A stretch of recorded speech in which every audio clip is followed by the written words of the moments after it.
drops of wisdom. In, today, in today's discussion or reflection, we are going to talk about the book of Work Simply by Carson Tate, and we are going to navigate in the topic of knowing your style. Do you know your style to be productive? What is really to be a productive human being? Do you know your personality? Do you know how you learn?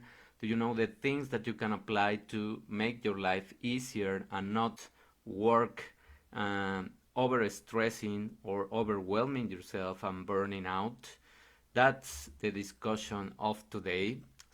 So often we get overwhelmed due to the lack of time, when in fact time is an abstract concept that is not working against you. It simply is there, and according to your activities, priorities, and directions or distractions, how you flow to help you, or it seems that slips away from you.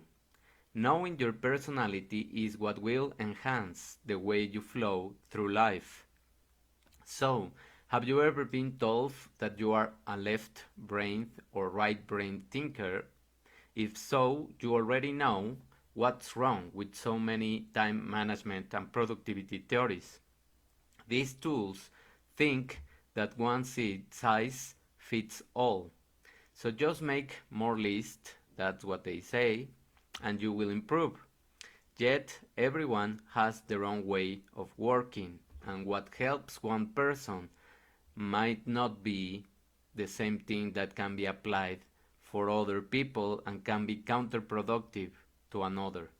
So that's why the most effective way to start working better is to examine yourself and approach your work in a fashion that fits with your personality, with the way you enjoy doing the things, because work can be fun. This is where the productivity style assessment can help. A productivity style assessment is a test that is based on the findings of the General Electric longtime manager of management and education, Ned Herman. It examines how the brain perceives, processes, comprehends, manages, and communicates information. In other words, a productivity style assessment explains how people work. While there are many different personalities, Herman's model offers 4 particular styles as a guide to start your assessment. So, which style are you? The first one is the prioritizer. She or he is efficient with the time and uses data, thoughtful analysis, and logic to approach and solve problems. At work, he or she prioritizes the most important tasks and is annoyed when the other people are chattering and wasting time while there is work to be done. The second type of personality is the planner. He loves making lists, organizing the data, and doing things in a particular order. When he or she gets to work, they review his or her schedule and shakes the head at some last minute project with a more unorganized way of the other people that are just hacking away their time to arrive to the last minute with the most important project.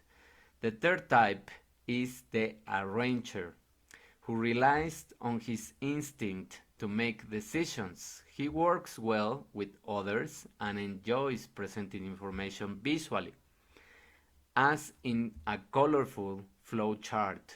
And the main concern of this kind of people is how will this decision make people feel.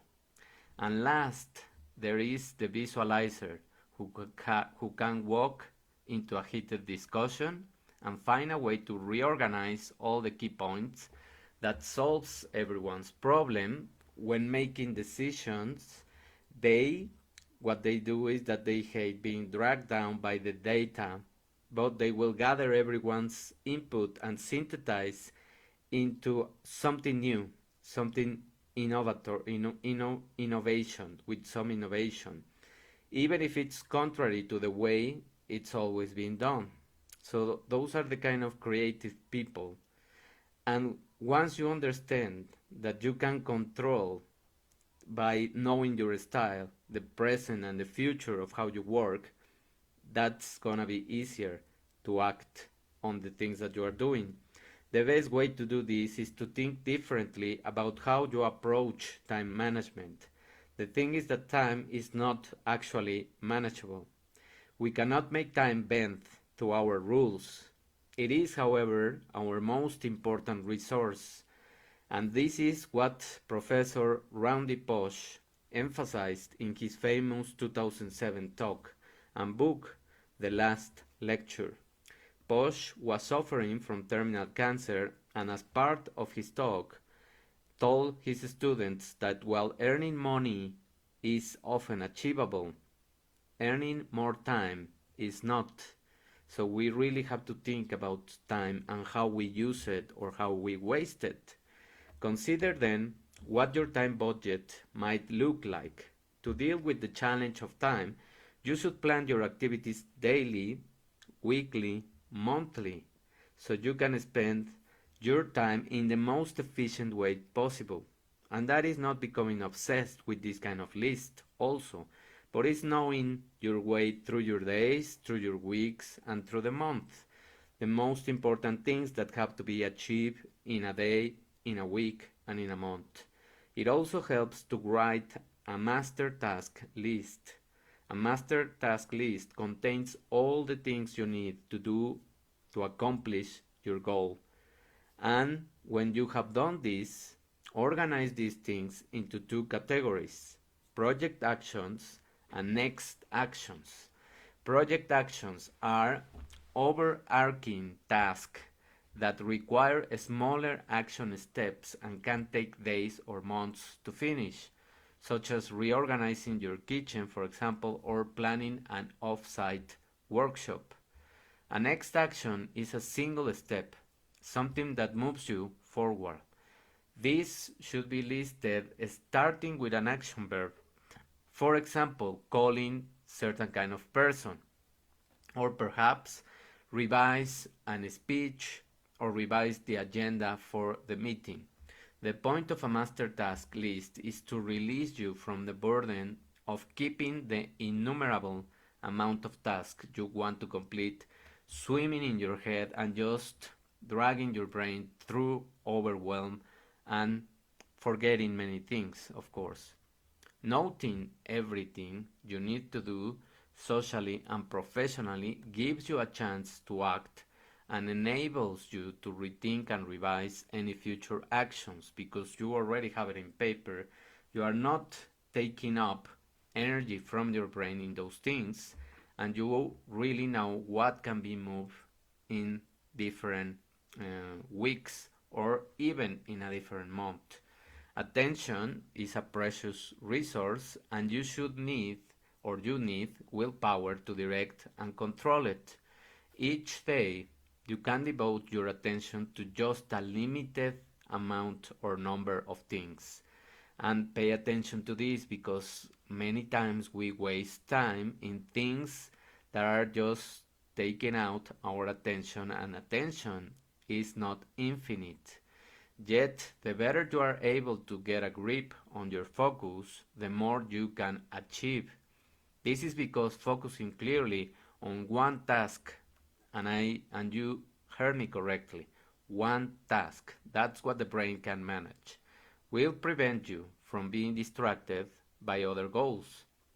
Recall your personality type, see what is the style that you resonate more with, and see if any of these details pertain to you. And you don't have to be boxed in one style. You can just blend the four styles and take the most of them.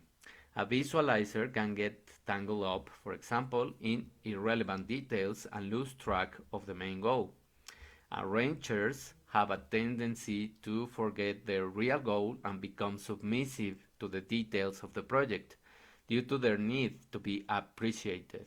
Prioritizers can push their first priority way too hard and just forget about the other things, leaving little space for any other work, while planners often miss out on great opportunities when they skirt around ideas that are more abstract.